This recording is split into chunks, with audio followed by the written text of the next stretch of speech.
رب العالمين والعاقبة للمتقين والصلاة والسلام على رسوله الكريم أما بعد فقد قال الله تعالى في كلامه المجيد وفي الفرقان الحميد أعوذ بالله من الشيطان الرجيم بسم الله الرحمن الرحيم يا أيها الذين آمنوا ادخلوا في السلم كافة ولا تتبعوا خطوات الشيطان إنه لكم عدو مبين قال النبي صلى الله عليه وسلم الدنيا سجن المؤمنين وجنة الكافرين أو كما قال عليه الصلاة والسلام সব ধরনের প্রশংসা উপাসনা আরাধনা মহান আল্লাহ তাবারক ওয়া তাআলার জন্য যিনি আমাদেরকে অতি ভালোবেসে মহব্বত করে ইহসান করে দয়া করে মায়া করে এই গভীর রাত্রিতে এই শীতের কনকনে ঠান্ডাতে একটি দ্বীনি মজলিসে আসার তৌফিক দান করেছেন। আমরা সকলে তার শুকরিয়া আদায় করি, সবাই বলি আলহামদুলিল্লাহ। তারপরে পরে সেই মহামানব মহানবী বিশ্ব নবী শ্রেষ্ঠ নবী দুই জাহানের নবী সমস্ত নবীদের নবী মানবতার মহান শিক্ষক যে নবীটিকে মাধ্যম বানিয়ে আল্লাহ তাবারক তাআলা আমাদেরকে দ্বীন নামক দৌলত দান করেছেন, তাওহীদের পরিচয় পেয়েছি, যে নবীজির মাধ্যমে আমরা পরকালের সঠিক খবর পেয়েছি। শুধু তাই নয়, যে নবীজির সুপারিশ ছাড়া আমরা কেউ জান্নাতে যেতে পারবো না, সেই বিশ্ব নবীর প্রতি মহব্বতের সহিত আমরা প্রত্যেককে দরুদ পড়ি, সবাই বলি সাল্লাল্লাহু আলাইহি ওয়াসাল্লাম। প্রিয় ভাইরা আমার, আমি ভেবেছিলাম এক বিষয় নিয়ে আলোচনা করব, কিন্তু আপনাদের এই আমবাড়ি ভজনপুরে মনে হয় কি এই একটা লোকের বাড়ি নাকি, না আরো মুসলিম বাড়ি রয়েছে? ভাই শোনা তো যায় অনেক মুসলিম আমবাড়ি ভজনপুরে রয়েছে,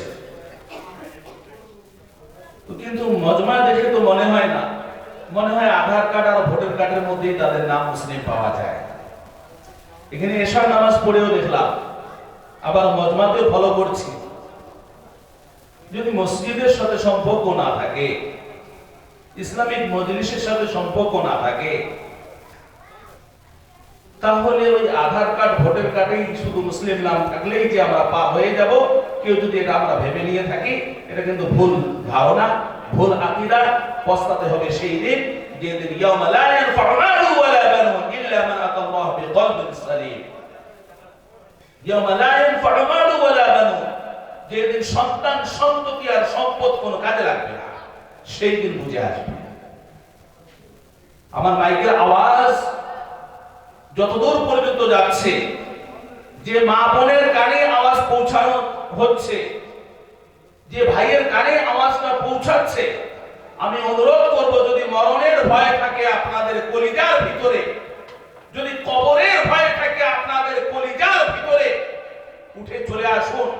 হতে পারে আজকের এই রাতটাই আপনার শেষ রাত, হতে পারে দুনিয়ার এই রাতটাই আপনার জন্য শেষ রাত, কিন্তু শেষ ভালো যার, সব ভালো তার। যাদের কানে আওয়াজ পৌঁছাচ্ছে, আমি প্রত্যেককে অনুরোধ করব, আপনি খেয়াল করেন, আপনাকে মরে যেতে হবে। মালাকাল মউত যে কোনো মুহূর্তে আপনার কাছে চলে আসতে পারে। প্রত্যেককে আল্লাহ তাবারক ওয়া তাআলা হায়াত দিয়ে পাঠিয়েছেন। হায়াতের পুঁজি যে আর কার কতটুকু বাকি আছে, এটা কিন্তু কারো জানা নেই। হতে পারে আজকে রাতে আপনার হায়াত শেষ হয়ে যেতে পারে। আপনি যখন মজমায় আসবেন না, বিছানায় শুয়ে মোবাইল টিপবেন, ফেসবুক ঘাঁটবেন, হোয়াটসঅ্যাপে মেসেজ দেওয়াদেওয়ি করবেন, এই অবস্থায় যদি আজকের রাত্রে আপনার কাছে মালাকাল মউত চলে আসে, কি জবাব দিবেন? কি জবাব দিবেন? আজকের রাত্রে যদি আপনার মৃত্যু চলে আসে, হাসরের ময়দানে আপনি কি প্রশ্নের জবাব দেবেন? আপনাকে তো প্রশ্ন করাই হবে। আমবাড়ি ভজনপুরে ওই মাদ্রাসার প্রাঙ্গণে তুমি যেই দিন দুনিয়া ছেড়ে আসতেছিলে, ওই সময় তো মজমা চলছিল, মজমার আওয়াজও পৌঁছানো হয়েছিল, মজমার থেকে তোমাকে ডাকও দেওয়া হয়েছিল, তারপরেও তুমি শুয়ে শুয়ে মোবাইল টিপছিলে কেন? একদিন হিসেবের খাতা খুলে বন্ধু তোমাকে দাঁড়াতে হবে। ভাই ঠিক কি না? একদিন হিসেবের খাতা খুলে বন্ধু তোমাকে দাঁড়াতে হবে। সেই দিন প্রশ্নের কি দেবে জবাব, হয় বলো না কি কথা কবে, বলো না কি কথা কবে। ঠিক কি না ভাই? আমি প্রত্যেককে অনুরোধ করব, যারা বিছানায় শুয়ে আছেন খুব তাড়াতাড়ি চলে আসেন। বিছানায় শুয়ে শুয়ে মোবাইল টিপলে কিন্তু আপনার আমলনামায় নেকি হবে না। জেনে না বুঝে যা ইচ্ছা তাই মেসেজ করছেন, আপনার কিন্তু আমলনামায় গুনাহ লেখা হচ্ছে। আল্লাহর কসম করে বলছি, আজকের এই মজমাতে আমরা যারা বসে আছি, এই মজমাতে বসাটা যদি আল্লাহকে সন্তুষ্ট করার উদ্দেশ্যে হয়ে থাকে, এই মজমাতে আমরা যতক্ষণ পর্যন্ত বসে থাকবো, প্রত্যেকটা শ্বাস প্রশ্বাসের বিনিময় আল্লাহ তাবারক ওয়া তাআলা সওয়াব লিখে দিবেন। জোরে বলে সুবহানাল্লাহ। এই মজমাতে থাকা অবস্থায় যদি মালাকুল মউত আপনাকে স্পর্শ করে, মালাকুল মউত যদি আপনার সাথে সাক্ষাৎ করে, আল্লাহর কসম করে বলছি, আপনার উদ্দেশ্য যদি আল্লাহর সন্তুষ্টির উদ্দেশ্যে হয়ে থাকে, আপনার ঠিকানা জান্নাত হবে। জোরে বলে সুবহানাল্লাহ। কারণ হযরত আলী রাদিয়াল্লাহু আনহু থেকে বর্ণিত হাদিসটি, আল্লাহর নবী সাল্লাল্লাহু আলাইহি ওয়াসাল্লাম বলেছেন, মাজালিসুল ইলম হিয়া রাওদাতুন মিন রিয়াদিল জান্নাহ। যে জায়গাতে আল্লাহর রাসূলের আলোচনা করা হয়, যে জায়গাতে আল্লাহর রাসূলের গুণগান করা হয়, সেই জায়গাটা আল্লাহ তাবারক ওয়া তাআলা জান্নাতের টুকরায় পরিণত করে দেন। জোরে বলে সুবহানাল্লাহ। তো আমরা যে এখানে বসে আছি, এই বসাটা এটা কিন্তু যেন তেন জায়গা নয়, এটা আল্লাহর রাসূলের কথা অনুযায়ী আমরা জান্নাতি বাগানে বসে আছি। জান্নাতি বাগানে বসা অবস্থায় যদি মালাকুল মউত চলে আসে, তাহলে কিন্তু আপনাকে ওই পরকালে জান্নাতেই ঠিকানা বানিয়ে দেওয়া হবে। জোরে বলে সুবহানাল্লাহ।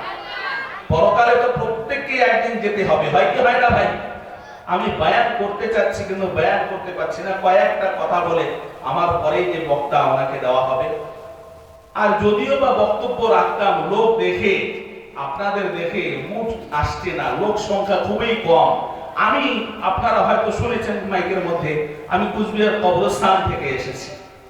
কবরস্থান মসজিদে আমি ইমামতি করি, এখানে আমার মাদ্রাসা রয়েছে, কবরস্থানের দায়িত্বে রয়েছে। কত যে জানাজার সাথে আমাকে থাকতে হয়, কত যে জানাজায় আমাকে হাজির থাকতে হয়, খাতা আমি এন্ট্রি করি। কত রকমের লোক কি অবস্থাতে চলে যাচ্ছে, যাওয়ার কোন সিস্টেম নেই, আসার সিস্টেম রয়েছে। প্রথমে দাদু এসেছিল, তারপরে আমার আব্বা এসেছিল, তারপরে আমি এসেছি, তারপরে আমার সন্তান এসেছে। আল্লাহ তাবারক ওয়া তাআলা একটা সিস্টেম করে দিয়েছেন। অনুরূপভাবে সিস্টেম করতে পারতেন যে দাদু দুনিয়াতে আগে এসেছে, দাদুই আগে যাবে, তারপরে আমার আব্বা এসেছিল, তারপরে আব্বা যাবে, তারপরে আমি এসেছি, আমি যাব, তারপরে আমার ছেলে। সিস্টেম করতে পারতেন কি পারতেন না ভাই? ভাই পারতেন কি পারতেন না? কিন্তু কেন সিস্টেম করলেন না?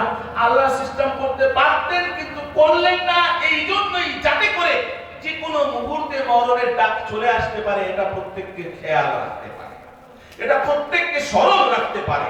যে কোনো মুহূর্তে আমার হায়াত শেষ হয়ে যেতে পারে। হায়াত কাকে কতটুকু দিয়েছেন আল্লাহ ইচ্ছা করলে জানিয়ে দিতে পারতেন, কিন্তু জানিয়ে দেন নাই, যাতে করে আমরা দুনিয়াতে শান্তিতে থাকতে পারি। যদি হায়াত জানিয়ে দেওয়া হতো যে এই বাচ্চাটা 15 বছর বয়সে মারা যাবে, এই বাচ্চাটা 15 বছর বয়স হবে, মালাকুল মউত চলে আসবে, বলেন এই বাচ্চাটার খাওয়া দাওয়া ঠিকঠাক থাকবে তো নাকি? খাওয়া বন্ধ হয়ে যাবে, বাচ্চার মা বাবার চোখের পানিতে বুক ভেসে যাবে, কাজকর্ম সব ছেড়ে দিয়ে বাচ্চার চিন্তায় চিন্তিত 15 বছর বয়স অবধি সব হারাম হয়ে যাবে। হয়তো হয় না ভাই? দেখেন আল্লাহ আমার কত বড় মেহেরবান, কত বড় দয়াবান। আল্লাহ জানিয়ে দেন নাই কেন? বান্দা যে কটা দিন দুনিয়াতে থাকবে, শান্তিতে থাকো, শান্তিতে থাকো। আল্লাহ কত ইহসান করেছেন। আপনাদের কাউকে যদি জানিয়ে দেওয়া হতো আল্লাহর পক্ষ থেকে, বলেন কি অবস্থা হতো? খাওয়া বন্ধ হয়ে যেত। এই জন্য প্রিয় ভাইয়েরা আমার, আমরা আজ প্রত্যেককে শান্তির জন্য কাঙ্গাল, তাই না? প্রত্যেককে শান্তির জন্য কাঙ্গাল, কিন্তু কেউই শান্তিতে নেই। প্রত্যেককে অশান্তির সাগরে হাবুডুব খাচ্ছে। কারণ কি বলেন তো? এর কারণ হচ্ছে যে জায়গাতে শান্তি রেখেছেন আল্লাহ তাবারক ওয়া তাআলা, সেই জায়গাতে গিয়ে আমরা শান্তি তালাশ করি না, শান্তি অন্য কোথাও গিয়ে তালাশ করছি। আল্লাহ তাবারক ওয়া তাআলা ইসলামের মধ্যে শান্তি রেখেছেন। ইসলাম মানে আত্মসমর্পণ করা, নিজেকে সারেন্ডার করে দেওয়া। ইসলাম যেভাবে আমাকে খাইতে বলবে সেইভাবে খাবো, ইসলাম যেভাবে কাজ করতে বলবে সেইভাবে কাজ করব, ইসলাম যেভাবে টয়লেটে যেতে বলবে সেইভাবে যাব, ইসলাম যেভাবে সংসার করতে বলবে সেইভাবে সংসার করব, ইসলাম যেভাবে ব্যবসা করতে বলবে সেইভাবে ব্যবসা করব। এক কথা, ইসলামকে ফলো করে পুরো জিন্দেগি অতিবাহিত যদি আমরা করতে পারি, তাহলেই কিন্তু আমরা দুনিয়াতে শান্তিতে থাকতে পারবো। দুনিয়ার জিন্দেগি পার হয়ে যখন আমরা পরকালে প্রবেশ করব, পরকালে আল্লাহ তাবারক ওয়া তাআলা শান্তির জায়গা জান্নাত বানিয়ে রেখেছেন। আমি গল্প শুনিয়ে আমার কথা শেষ করব। ধরে না একটা বাদশা, এক বাদশা দুইজন ব্যক্তিকে বা একজন ব্যক্তিকে বলছে, আমার একটা বিশাল বড় বাগান রয়েছে, এই বাগানের মধ্যে ফুল ও ফল রয়েছে, তোমার কাছে আমি এই যে ব্যাগটা দিলাম, এই ব্যাগটা নিয়ে তুমি বাগানে প্রবেশ করবে, আর ওই বাগান থেকে যত সুন্দর সুন্দর ফুল ও ফল ব্যাগে করে নিয়ে আমার কাছে আসবে, আমি তোমার জন্য ওই রকম নানান রং বেরঙের পুরস্কার রেখেছি। যেমন যেমন ফল ফুল নিয়ে আসবে তেমন সুন্দর তোমাকে আমি পুরস্কৃত করবো। সুবহানাল্লাহ।